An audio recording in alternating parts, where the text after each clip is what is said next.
كلا إنها كلمة هو قائلها ومن ورائهم برزخ إلى يوم يبعثون۔ السلام علیکم ورحمۃ اللہ وبرکاتہ۔ بسم اللہ، الحمد للہ، والصلاة والسلام علی رسول اللہ وعلی آلہ وصحبہ ومن والا۔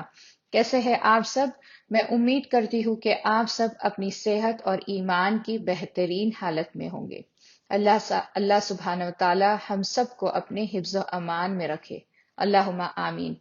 ہماری پچھلی کلاس میں ہم نے دیکھا تھا کہ آدم علیہ السلام کی تخلیق کیسی ہوئی تھی، یہ پورا ڈیٹیل میں ہم نے اس کا واقعہ جانا تھا۔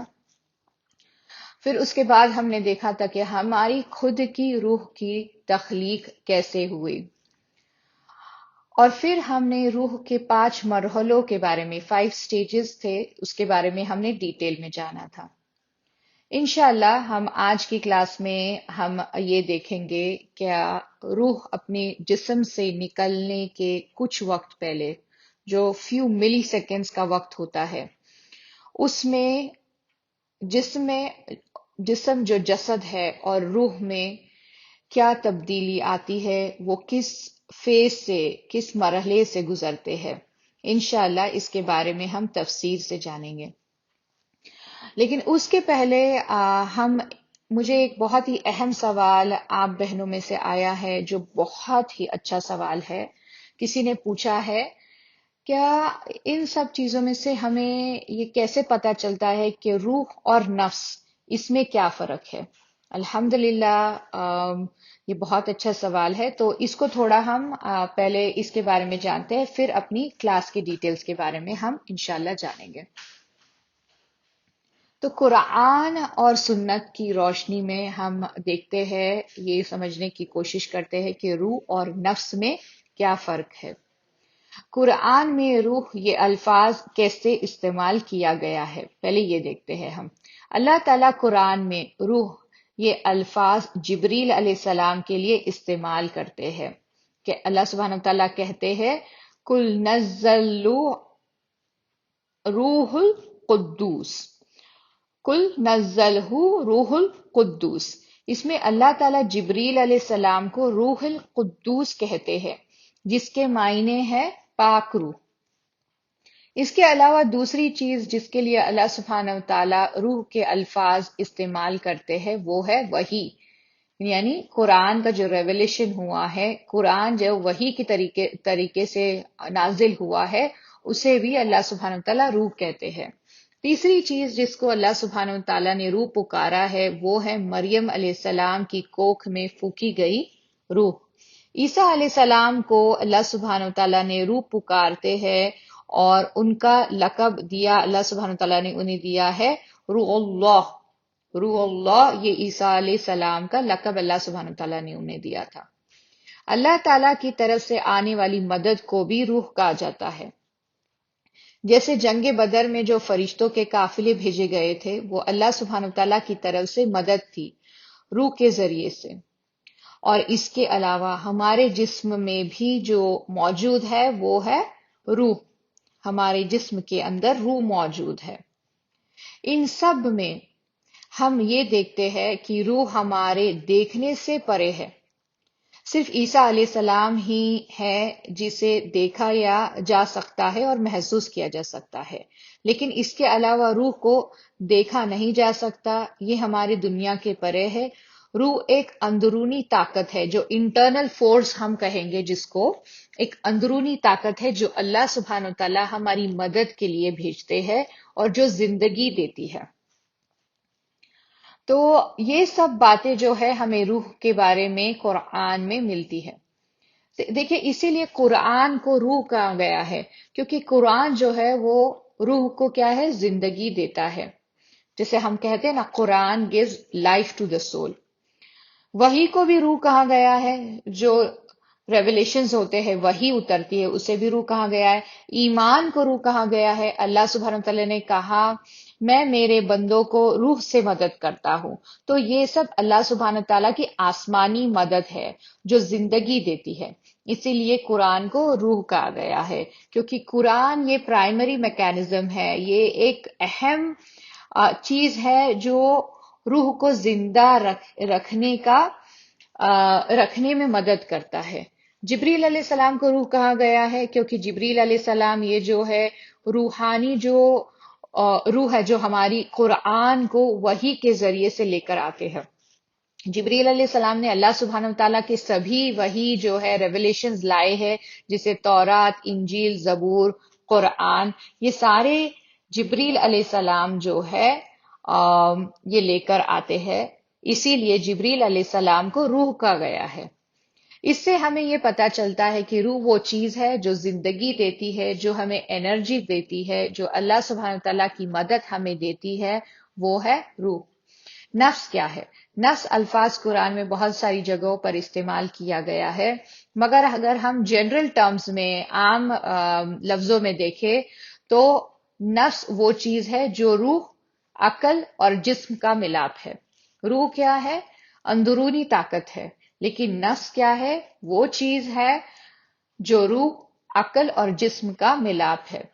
ٹھیک ہے، روح ایک اسپرچل جیسے روحانی چیز ہے، اور نفس روح اور جسم کا جوڑ ہے۔ ہوش مندی میں جو اسٹیٹ آف ویکفلنس میں ہم ہوتے ہیں وہ ہمارا جو ہے وہ نفس ہوتا ہے۔ تو یہ ہوا خلاصہ روح اور نفس کا۔ چلیے ابھی آج کے کلاس کی طرف ہم چلتے ہیں، ہم دیکھتے ہیں موت کی حقیقت کیا ہے۔ روح قبض ہونے کے کچھ لمحے پہلے انسان کن اہم مرحلے سے گزرتا ہے، جیسے جو سٹیجز ہوتے ہیں ہم وہ دیکھتے ہیں۔ آئیے ہم برزخ کے بارے میں ایک حدیث سے جاننے اور سمجھنے کی کوشش کرتے ہیں کہ انسان کی روح کا سفر کیسے ہوگا۔ یہ حدیث میں ہمارے پیارے نبی محمد رسول صلی اللہ علیہ وسلم نے بہت ہی خلاصے سے ہمیں جو ہے اس کے بارے میں، موت کی جو حقیقت ہے، اس کے بارے میں، برزخ کے بارے میں بہت ہی تفصیل سے ہمیں معلومات دی ہے۔ یہی حدیث میں ہمیں برزخ کے بارے میں بہت ساری چیزوں کا خلاصہ ملتا ہے۔ تو البرہ ابن عازم ان سے روایت ہے کہ ایک دن ہم جنت البقیع میں کسی انصاری صحابہ کے جنازے میں گئے، اور جب ہم وہاں پہنچے تو تبھی ان کی قبر کھدی ہی نہیں تھی، تو ہم سب وہاں پر حضور صلی اللہ علیہ وسلم کے ساتھ بیٹھ گئے۔ دیکھیے قبر کھدی نہیں تھی، ابھی قبر کھودنے میں کافی وقت لگ جاتا ہے نا، تو کسی نے قبر کھودنا شروع کیا، باقی سب لوگ حضور صلی اللہ علیہ وسلم کے ساتھ وہاں پر بیٹھ گئے، اور کوئی انسان نے قبر کھودنا شروع کیا۔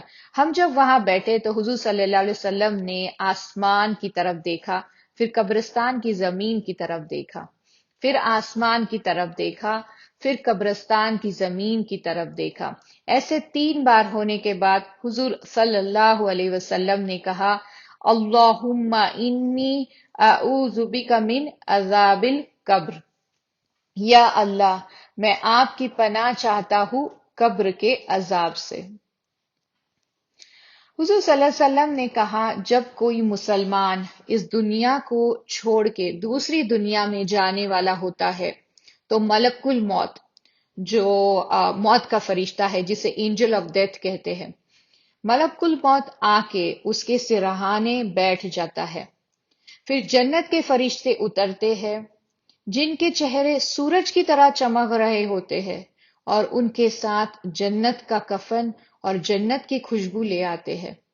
علماء قرآن کا یہ ماننا ہے کہ یہ فرشتوں کی جماعت جو جنت سے اترتی ہے وہ ہر ایک انسان کے لیے الگ ہوتی ہے۔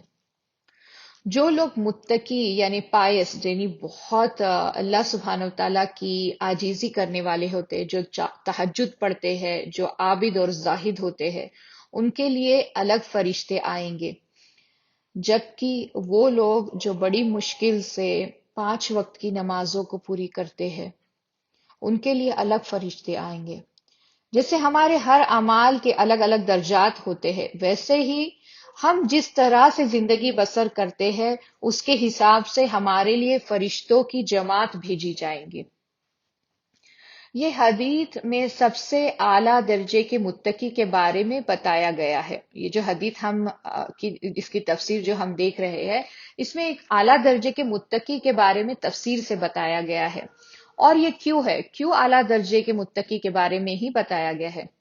تاکہ ہم سب اس پر توجہ دیں.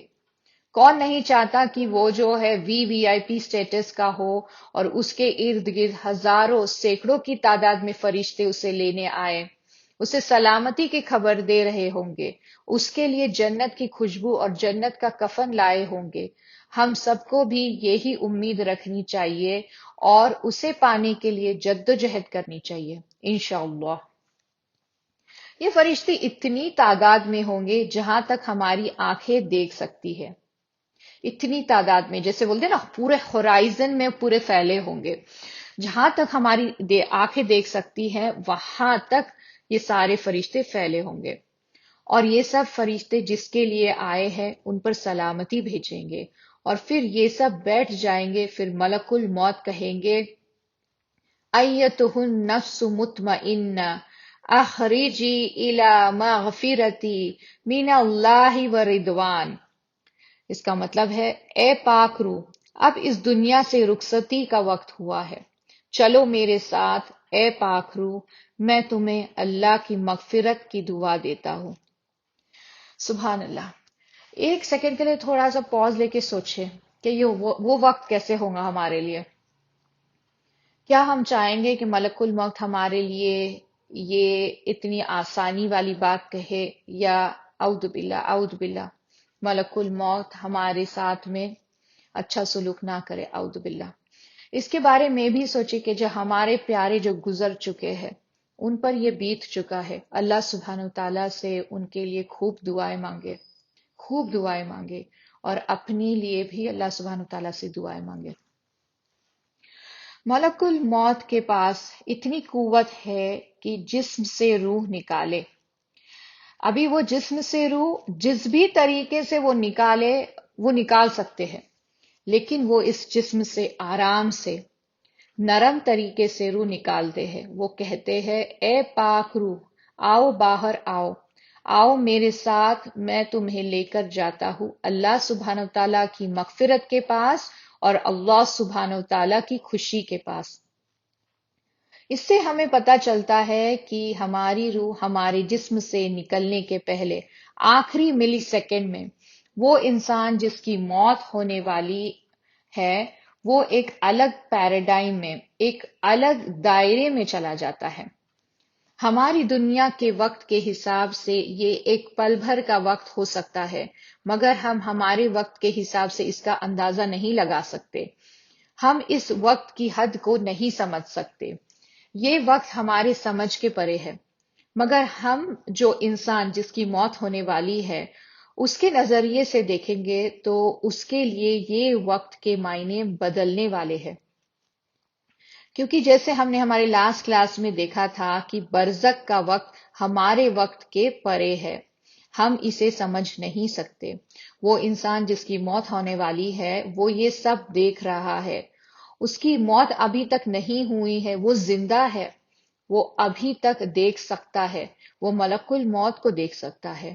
وہ ابھی بھی زندہ ہے اس دنیا میں، اور وہ ملک الموت کو سن بھی سکتا ہے جب وہ کہے، آؤ میرے ساتھ، آؤ ملو اللہ سبحانہ وتعالیٰ کی مغفرت سے، اللہ سبحانہ وتعالیٰ کی خوشی سے.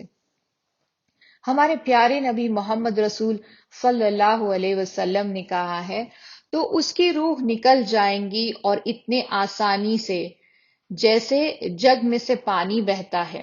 جس آسانی سے یہ پانی بہتا ہے بنا کسی رکاوٹ یا تکلیف کے. اور یہ ایک نشانی ہے سلامتی کی، امن کی، سکون کی. دیکھیے پانی جب بہتا رہتا ہے، جیسے پانی ایک فلوئنگ واٹر جو ہوتا ہے وہ کتنی آسانی سے بہتا رہتا ہے نا. جیسے ہم جگ میں سے اگر پانی نکالے تو کتنی آسانی سے وہ بہتا ہے، وہ نکل جاتا ہے، اتنی آسانی سے یہ روح جو ہے وہ جسم سے باہر آ جائیں گی.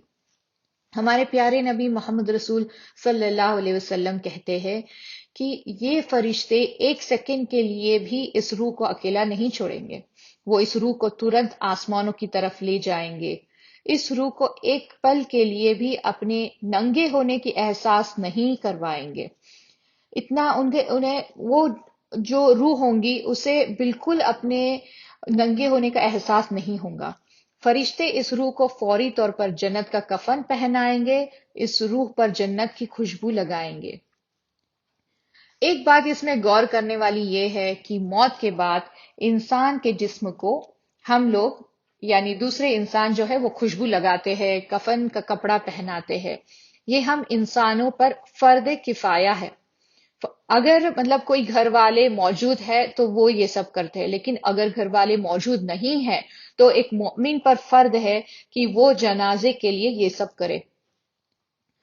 روح کو فرشتے سنوارتے ہیں، روح کی ذمہ داری فرشتوں پر ہوتی ہے. سبحان اللہ. اور وہ نورانی فرشتے اس روح کو آسمان کی طرف لے چلتے ہیں. راستے میں جتنے بھی فرشتے انہیں دکھتے ہیں وہ پوچھتے ہیں کس کی ہے یہ نیک اور پاک روح؟ تو وہ فرشتے اس انسان کا نام لے کر کہتے ہیں فلان الفلان کی ہے یہ روح، جو ایسا تھا ویسا تھا. فرشتے اسے بہترین صفت یعنی بہترین ایڈجیکٹیوز جو ہے اس سے بلائیں گے. جیسے یہ انسان جو ہے، جیسے فلان الفلان جو ہے بڑا ہی دلدار تھا، تو یہ انسان بڑا نیک اور ایماندار تھا. ایسے ایڈجیکٹیوز کے استعمال کر کے فرشتے انہیں بلائیں گے. روح کو بہترین سے بہترین ناموں سے پکاریں گے جو اس دنیا میں دوسرے لوگ ان کے لیے استعمال کرتے تھے. اس سے ہمیں پتا چلتا ہے کہ ہم نے اس دنیا میں کیسے کام کرنے چاہیے. اگر ہمیں اپنا آخر ایسا چاہیے، اس دنیا میں ہمیں خیر کے کام کرنے چاہیے. ہمارے پیارے نبی محمد رسول صلی اللہ علیہ وسلم نے کہا کہ احسن الاسما یعنی بیسٹ ڈسکرپشنز، احسن الاسما، جو لوگوں نے اس فوت انسان کو اس دنیا میں دیے تھے، فرشتے اب اس کو یہ آسمانوں میں دیں گے جیسے جیسے وہ اوپر جاتا ہے. اور اس سے ہمیں ایک بات صاف معلوم ہوتی ہے کہ آسمان فرشتوں سے بھرے ہوئے ہیں. جیسے ہم بولیں گے جیم پیکڈ، اتنے بھرے ہوئے کہ ایک جگہ بھی ایسی نہیں ہے جو خالی ہے. آسمان جو ہے وہ فرشتوں سے بھرے ہوئے ہیں. اسی لیے جب یہ فرشتے روح کو اوپر لے کر جاتے ہیں، راستے میں انہیں دوسرے فرشتے ملتے ہیں جو پوچھتے ہیں کس کی روح ہے یہ، کیونکہ وہ نہیں جانتے یہ روح کس کی ہے. سارے فرشتے یہ جان لیں گے کہ یہ نیک روح ہے. اور یہ کیسے؟ کیونکہ رحمت کے فرشتے اس روح کو لے کر جا رہے ہیں، اس سے انہیں پتا چلتا ہے کہ یہ ایک نیک روح ہے. ایک اور بات پر یہاں پر غور کیجئے. ہم کوئی بھی نیا کام کرتے ہیں تو ہم کیسے ہوتے ہیں؟ ہم ڈرے ہوئے ہوتے ہیں، سہمے ہوتے ہیں. تو اس وقت کے بارے میں سوچئے جب ہم اس دنیا کو چھوڑنے والے ہوں گے، تب ہم کتنے ڈرے اور سہمے ہوں گے. ہمیں کچھ سمجھ نہیں آ رہا ہوگا. اس وقت یہ سارے اچھے نام سے جب فرشتے ہمیں پکاریں گے، وہ ہمیں دلاسا دینے والے ہوں گے، وہ ہمیں آرام دیں گے. یہ ہے اجر انسان کا نیک اور صالح زندگی جینے کا، جو ہمیں ہماری روح قبض ہوتے ہی ملنا شروع ہوگا. اللہ تعالی ہم سب کو ایسی آسان موت نصیب فرمائے اور ہمارے لیے بہترین فرشتوں کی ٹولی بھیجے. اللہم آمین. پھر ہمارے پیارے نبی محمد رسول صلی اللہ علیہ وسلم کہتے ہیں کہ اور پھر وہ آسمانوں تک پہنچتے ہیں اور کہا جاتا ہے فتحت لہو ابوابہ والسماء، اور جنت کے دروازے کھولے جاتے ہیں. امیجن کیجئے، تھوڑا توجہ دیجئے، اس دنیا میں جیسے بہت ہی فیمس لوگ جو ہوتے ہیں، جو وی آئی پی جو ہوتے ہیں، انہیں پروٹیکٹ کرنے کے لیے، ان کی حفاظت کے لیے، انہیں اسپیشل بنانے کے لیے، جیسے ان کے ارد گرد ان کا قافلہ ہوتا ہے، ان کے سیکیورٹی گارڈز ہوتے ہیں، ویسے اگر ہم اس دنیا میں متقی ہوں گے، نیک کام کریں گے، تو اللہ تعالیٰ نورانی فرشتوں کے قافلے ہمارے لیے بھیجیں گے انشاءاللہ. ہمارے پیارے نبی محمد رسول صلی اللہ علیہ وسلم نے کہا ایسے یہ ایک ایک کر کے سارے آسمان پار کریں گے، ہر ایک آسمان پر فرشتے اس روح کا استقبال کریں گے، انہیں رحمت کی خبر دیں گے۔ پھر سارے آسمان پار کر جب یہ سب سے اوپر پہنچتے ہیں یعنی سدرۃ المنتہا تک پہنچتے ہیں تو کہا جاتا ہے اکتبوا کتابہ فی علیین۔ کیا آپ کو پتا ہے کون بولیں گا یہ؟ بہت سارے علماء کے حساب سے یہ اللہ سبحانہ و تعالیٰ کہیں گے، سبحان اللہ۔ اس کا مطلب ہے اکتبوا کتابہ فی العلیین، اس کا مطلب ہے لکھ دو اس نیک روح کا نام علیین میں۔ قرآن کے حساب سے علیین ایک کتاب ہے جس میں سب نیک اور پاک روح کا نام لکھا جاتا ہے۔ اللہ سبحانہ وتعالیٰ یہ کہیں گے کہ لکھو میرے اس بندے کا نام علیین میں، اور سب یہ سن رہے ہوں گے۔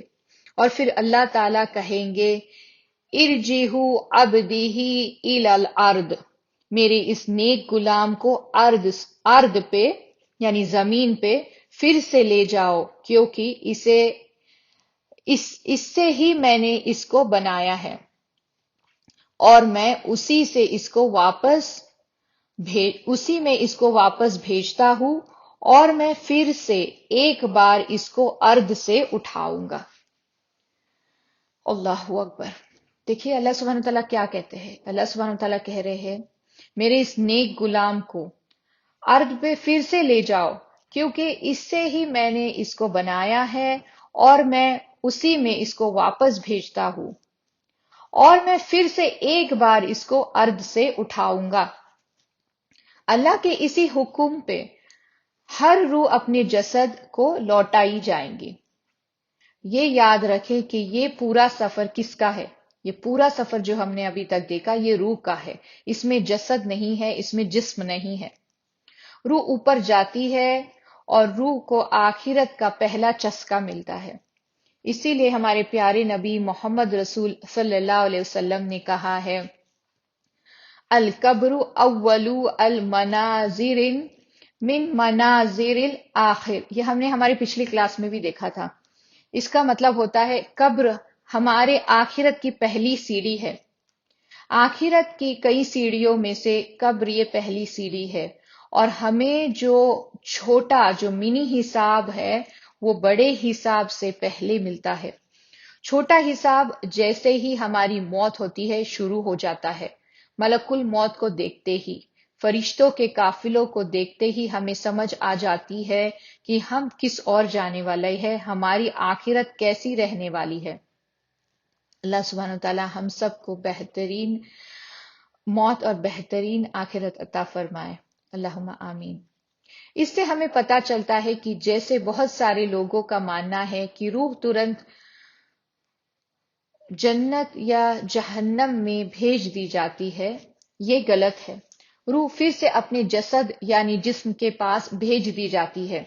اس میں ایک روایت ایکسیپشن ہے شہید کا، شہید ہے جو ایکسیپشن ہے، اس کے علاوہ ہر روح جو ہے اپنے جسد میں لوٹائی جاتی ہے۔ اب آپ سوچ رہے ہوں گے کہ اگر روح جسد کو لوٹا دی جاتی ہے تو پھر تو یہ انسان پھر سے زندہ ہو جائے گا۔ یہ جو جسد اور روح کا ملاپ ہے، یہ دھیان سے دیکھیں کہ یہ جو جسد اور روح کا ملاپ ہے یہ اس دنیا یا آخرت دونوں میں سے کسی کا بھی نہیں ہے، یہ ہماری سمجھ کے پرے ہے، اور اس کے بارے میں ہمیں قرآن یا سنت کے ذریعے کوئی معلومات نہیں دی گئی ہے۔ یہ علم الغیب ہے۔